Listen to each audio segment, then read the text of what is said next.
Ladies and gentlemen, you are now tuning in to the undefeated Moustache John. Welcome back, friends. Moustache John here.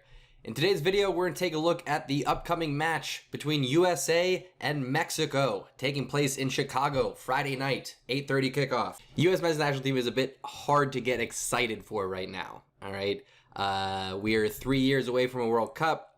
It still stings that we didn't qualify for the 2018 World Cup, but we do have some new young players coming in. The old guard has kind of been set aside. We've got some players coming in that we can be excited about. So there's not a lot at stake in this match. It's the biggest rivalry in CONCACAF. It's our biggest rivals, USA versus Mexico.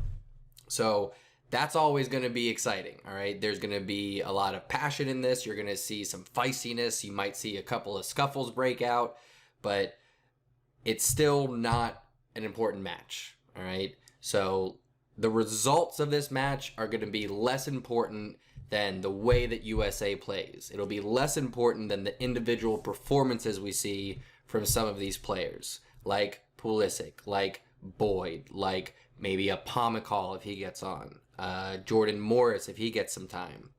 We want to be looking at these players for the current and for the future. All right, we've got a lot of prospects. So looking at the lineup, in goal, I know that ESPN's doing articles about Brad Guzan making a comeback for the U.S. men's national team. No thank you. No thank you. Brad Guzan, you stay home. You stay on the bench. Those are your options. You don't come onto the field at all. All right? Listen, I don't want to talk shit about somebody who's representing the national team and has had some success, but you're trash. You're garbage. Please don't ever put on the kit again, all right? You and Chris Wondolowski need to ride off into the sunset, say goodbye. Neither of you need to play for us ever again. That's all. That's all. Nothing personal. I'm sure you're a great guy, Brad.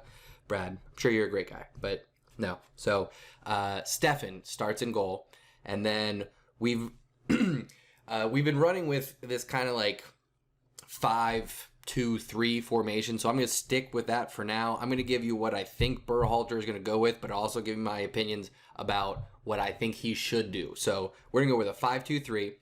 My three in the back is going to be Long, Brooks. Brooks is making a return, and that's one that I actually am excited about. He was part of the campaign, the failed campaign to qualify for the World Cup, but he's got a lot of potential still, and I think he's only 24, 25. Constant playing time in Bundesliga over the last few years. So I put Brooks in there. So Long, Brooks, and then he's going to play Ream. Berhalter is going to play Ream. Ream has some great experience. He's been playing for Fulham most recently, but he's slow, and I would much rather see someone like Zimmerman get that start. So for me, Zimmerman starts over Ream, but I think he's going to go with Ream. Playing out wide, Cannon and Dest, looking at the squad that we brought in, I think are our two best wingbacks. Problem is they both play on the right side, if I'm not mistaken. So one of them is going to have to take that left side. I think it will be Cannon. I think Dest, who's getting a lot of attention right now, playing for Ajax, will be on the right, and then Dest on the left there. Our midfielders, no Michael Bradley. No Michael Bradley for this one. So we typically don't fare well without his consistency in that midfield. I know, again, he was part of that old guard, but he's one that I don't mind lingering around a little bit. He didn't come on these trips, so I'm going with McKennie and Trapp in the midfield. I think McKennie is going to look to push forward a little bit more. Trapp will look to sit back. And then on our wings, we got Pulisic and Boyd.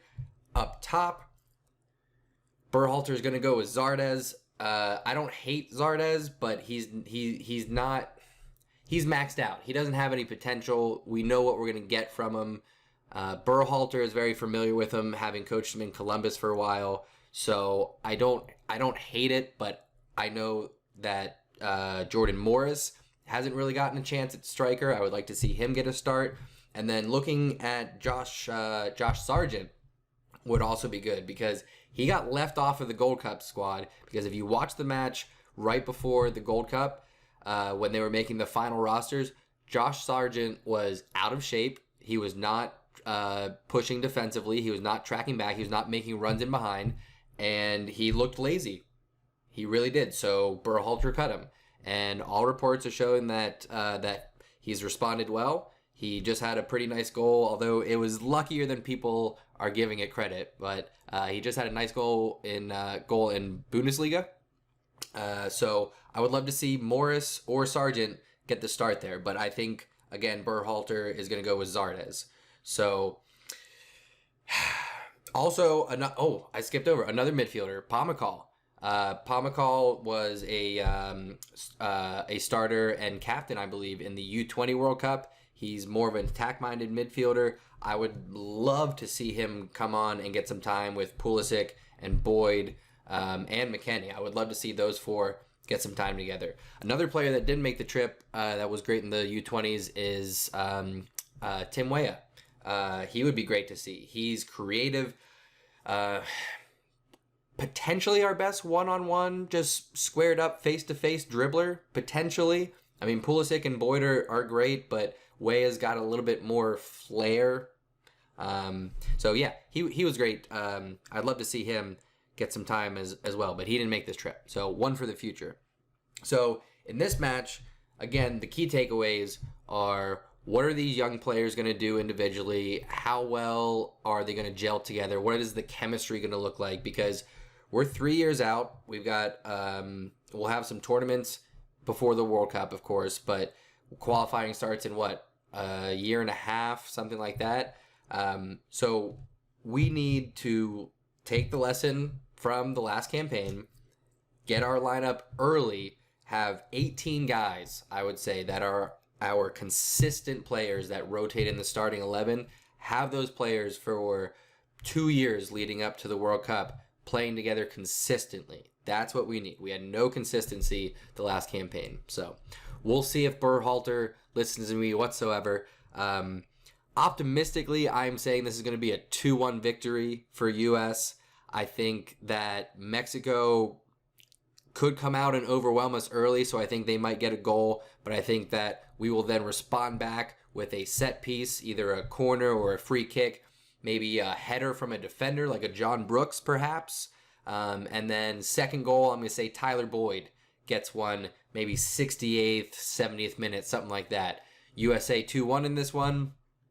Optimistic, all right? But like I said, the results are not the big focus here, all right? Let's look at the team, look at the players, let's see how they play, not focus on the results. There's bigger matches to be played. Anyway, that's it for now, folks. Appreciate you stopping by.